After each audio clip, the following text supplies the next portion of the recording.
पहले तो मैं सभी पूरे देश की जनता जो आपके चैनल के माध्यम से मुझे देख रही है, जय श्री राम।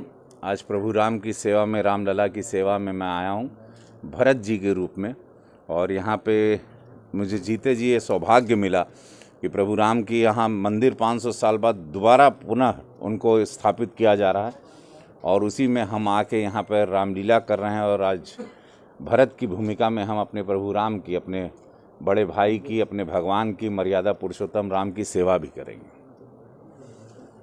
दूसरा देखिए, उनको संगठन की तरफ से नोटिस चली गई है और आप लोगों को मैं एकदम साफ शब्दों में कह देना चाहता हूं कि यशस्वी प्रधानमंत्री नरेंद्र मोदी जी, भारतीय जनता पार्टी, हमारा संगठन, पूज्य योगी महाराज जी उत्तर प्रदेश के मुखिया, यहाँ अगर कोई भी नेता, सांसद, विधायक, पार्षद, अध्यक्ष, जिला अध्यक्ष, क्षेत्रीय अध्यक्ष, मंडल अध्यक्ष, बूथ ब्लॉक अध्यक्ष, जो भी कोई भी व्यक्ति भारतीय जनता पार्टी में कोई भी गलत कदम कानून हाथ में लेता है, उस पर सख्त से सख्त भारतीय जनता पार्टी कार्रवाई करती है। और ख़ासकर योगी महाराज जी के उत्तर प्रदेश में कोई भी बचता नहीं है, वो अपना हो या पराया हो, जो भी है, किसी ने भी कानून हाथ में लिया उसको सख्त से सख्त उस पर कानूनन कार्रवाई होगी, संगठन की कार्रवाई होगी। ये बात आप लोग भी जानते हैं, पूरा उत्तर प्रदेश भी जानता है। देखिए, अपराध अगर आप पिछली सरकार से गिनेंगे तो बहुत कम हो गए हैं। अभी चूँकि चुनाव नज़दीक आ रहा है तो विरोधी पक्ष अपराधों को, अगर कोई घटना हो रही है, ज़मीनी विवाद हो रहा है, पारिवारिक लड़ाई हो रही है, आपसी रंजिश में हो रही है, उसको ज़्यादा हाईलाइट कर रहे हैं।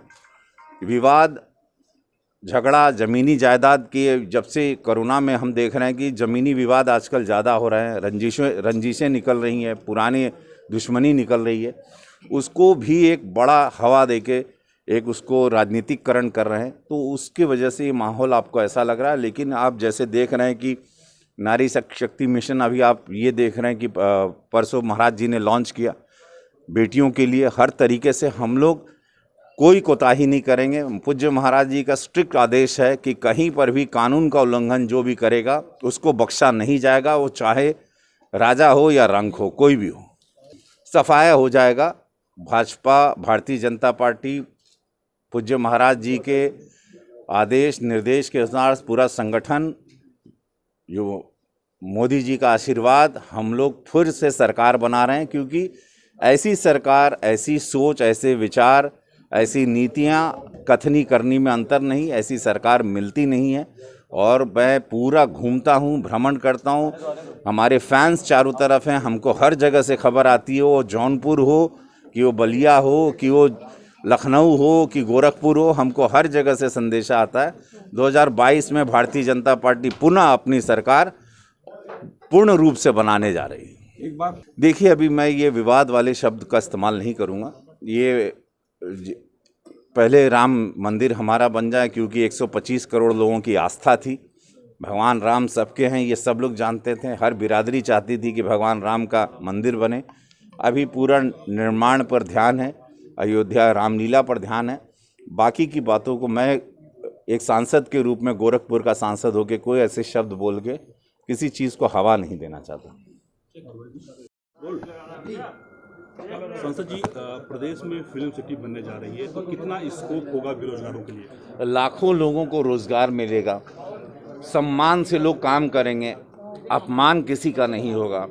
पूज्य महाराज जी यही चाहते थे, योगी महाराज जी उत्तर प्रदेश के मुखिया, कि हमारे बच्चे अनगिनत रवि किशन यहाँ पर भी हों, अनगिनत कलाकार जन्म लें, एक नया रोज़गार पैदा हो। और करीबन 5.5-6 लाख लोगों को रोज़गार मुंबई में मिलता है। यहाँ पर सब लोग सिनेमा देखते हैं, कलाकार यहाँ बहुत सारे हैं, मेरा जन्म भी हुआ, और ऐसे अनगिनत कलाकार हैं जो हर विधा में यहाँ पर निपुण हैं। कला, एक्टिंग के अलावा भी संगीत है, लिरिक्स है, बैकग्राउंड है, लाइट है, कैमरा है, एडिटिंग है, पोस्ट प्रोडक्शन है, वो सारी चीज़ों को मद्देनज़र रखते हुए उन्होंने शुरू कर दिया। हम तो ऑलरेडी गोरखपुर में अभी 10 फिल्मों की शूटिंग चल रही है, भोजपुरी की। एक वेब सीरीज़ हम कर रहे हैं, क्राइम स्टॉप, वो 60 एपिसोड है। तो गोरखपुर में तो नया रोज़गार शुरू हो ही गया, और हमको लगता है पोस्ट प्रोडक्शन, डबिंग, साउंड सब शुरू होगा। गोरखपुर में एक बहुत बड़ी खुशी की बात शुरू हो चुकी है। बच्चे बड़े खुश हैं, नोएडा में जैसे महाराज जी ने 1000 एकड़ में फिल्म सिटी बनाने की घोषणा की और देश का सबसे सुंदर फिल्म सिटी वहाँ बनेगा। लाखों लाखों लोग, बच्चों को काम मिलेगा, लाखों लाखों लोगों को नया रोज़गार मिलेगा, अपने मन का रोज़गार मिलेगा। बच्चे अपने माता पिता अपनी धरती पे, अपनी ज़मीन पर हिंदी हार्टलैंड में रह के हिंदी फिल्में बनेंगी और करोड़ों करोड़ों रुपए का फ़ायदा होगा। जब एक फिल्म आती है तो प्रोड्यूसर जो पैसा लेके आता है वो क्षेत्र में जहाँ शूटिंग करता है पूरा पैसा वहीं पर वो डालता है। वो होटल हो, वो गाड़ी घोड़ा, इंजन, पेट्रोल, अनाज, अन्न, सब कुछ, बहुत सारा रोज़गार मिलता है। तो मैं चाहूँगा कि फिल्म सिटी का निर्माण जो पूज्य महाराज जी के आशीर्वाद से उत्तर प्रदेश में हो रहा है, गोरखपुर में भोजपुरी फिल्मों का हो रहा है, वो इसी तरह निरंतर बढ़ता जाए और आने वाले समय में हम 2-5 साल के अंदर देखेंगे कि बहुत भव्य रूप लेगा सिनेमा। क्योंकि सारी कहानियाँ आप देखेंगे, हिंदी फिल्म हो, टीवी सीरियल हो, वेब सीरीज़ हो, सारी कहानियाँ उत्तर प्रदेश बिहार से जुड़ी हुई होती हैं। तो अपनी धरती पे फिल्में बनेंगी और एक बहुत बहुत खुशी की बात है और जनता में खुशी की लहर है, युवाओं में खासकर बहुत ज़्यादा, कि उनको एक नया रोज़गार मिला, उनके मन का रोज़गार। अब उनको मुंबई में धक्के नहीं खाने पड़ेंगे। शूटिंग अयोध्या बहुत मेन फोकल पॉइंट होगा क्योंकि अयोध्या इतना सुंदर अब बन चुका है। तो हमको लगता है कि अयोध्या में जितनी फिल्में आ रही हैं, सब लोग डिमांड कर रहे हैं अयोध्या में भी शूटिंग करना। गोरखपुर भी बहुत सुंदर बन चुका है, कई हज़ार करोड़ रुपए खर्च हो गए, गोरखपुर भी हर तरीके से सुंदर हुआ है। तो अयोध्या और गोरखपुर ये 2 फोकस पॉइंट होगा और मुझे लगता है कि एक नया रोज़गार गोरखपुर के बच्चों को, रंगमंच के बच्चों को, गोरखपुर के कलाकारों को, गोरखपुर के युवाओं को, अयोध्या के युवाओं को, सबको रोज़गार मिलेगा। तो मुझे ये एक बहुत अच्छी चीज़ मुख्यमंत्री जी ने सोची है, खासकर युवाओं के, अपने बेटे बेटियों के लिए, कि अपने माता पिता अपने घर के पास रह के फिल्मों में अपना हुनर अपनाएंगे और बहुत सारे लोग आगे आएंगे और बहुत सारे रवि किशन का जन्म होगा यहाँ। मुंबई फिल्म सिटी हमको थ्रेट भी रहा, हमको जान से मारने की धमकी भी रही, हमारे 2-3 प्रोजेक्ट से हमको निकाल भी दिया गया। लेकिन मैं अपने देश के युवाओं को, अपने बच्चों के लिए मैंने सोचा था कि हम कैसा देश दे के जा रहे हैं अपने बच्चों को। क्या हम लोग एक ड्रग्स की दुनिया दे के जाएंगे? क्योंकि ये देश की चिंता थी, आंतरिक सुरक्षा की बात थी। यही ड्रग्स पाकिस्तान जो यहाँ भेजता है, उसी से हथियार खरीदे जाते हैं, उसी से आतंकवादी हमलों पर आघात करते हैं। तो उसकी कमर तोड़नी थी और मैंने पार्लियामेंट में, सदन में आवाज़ उठाई और पूरा देश मेरे साथ खड़ा हो गया। क्योंकि ये देश की समस्या, आने वाली पीढ़ी को हम कैसा देश दे के जा रहे हैं। हमारे पूर्वज गोली खा के अपनी जान की बलिदान दिए, राम मंदिर के लिए न जाने कितने साधु संतों ने अपना बलिदान दिया तो हमको मंदिर मिला। वैसे ही हम क्या दे के जाएंगे अपने आने वाली पीढ़ी को? हम लोग तो अपनी आधी ज़िंदगी जी चुके हैं, लेकिन हम अपने आने वाले बच्चों को कैसा भारत दे के जाएंगे?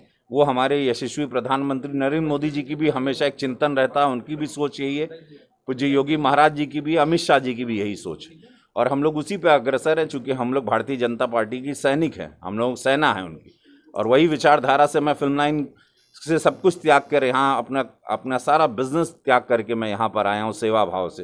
तो मैं अपने देश के बच्चों को ड्रग्स जैसे इस गंदे नशे में पड़ते हुए नहीं देखना चाहता था। तो मैंने आवाज़ सदन में उठाई, पूरे देश में मुझे आशीर्वाद मिला और आप देख रहे हैं कि रोज़ अखबार में ड्रग्स पकड़ा जा रहा है हर जगह पर। आज दिल्ली में भी बहुत बड़ा ड्रग्स की खेप पकड़ी गई, हर जगह पे एनसीबी अभी बहुत अच्छा काम कर रही है। इस मामले की नुकसान तो होना ही था, हमारे कोई पूजा तो करेगा नहीं, क्योंकि हमने हज़ारों करोड़ का कारोबार है, इंटरनेशनल ड्रग माफिया है, हमने उनको छेड़ा है, तो हमें भी नुकसान तो पहुंचाए हैं। लेकिन हमको चिंता नहीं थी, हमको पता था कि हमको नुकसान पहुंचाएंगे, हमको भी काम से निकाल दिया जाएगा।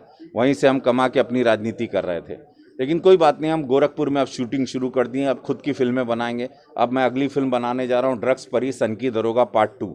पार्ट 1 में रेप के खिलाफ बनाए थे, अब गोरखपुर में मैं अगली फिल्म की शूटिंग करूँगा और ड्रग्स के खिलाफ होगी, उसका नाम है सनकी दरोगा पार्ट 2। तो क्या मुंबई फिल्म में आप काम नहीं करेंगे? अगर कोई ऑफर मिलता है तो? हमको ऑफर मिलेगा तो क्यों नहीं करेंगे। हम मुंबई फिल्म के 1 फिल्म 2 करें, कुछ अच्छे लोग भी तो हैं जो हमको काम देंगे, कुछ लोग जो हमको नहीं पसंद करेंगे वो काम नहीं देंगे, जो अच्छे लोग होंगे हमको ज़रूर काम देंगे। ठीक।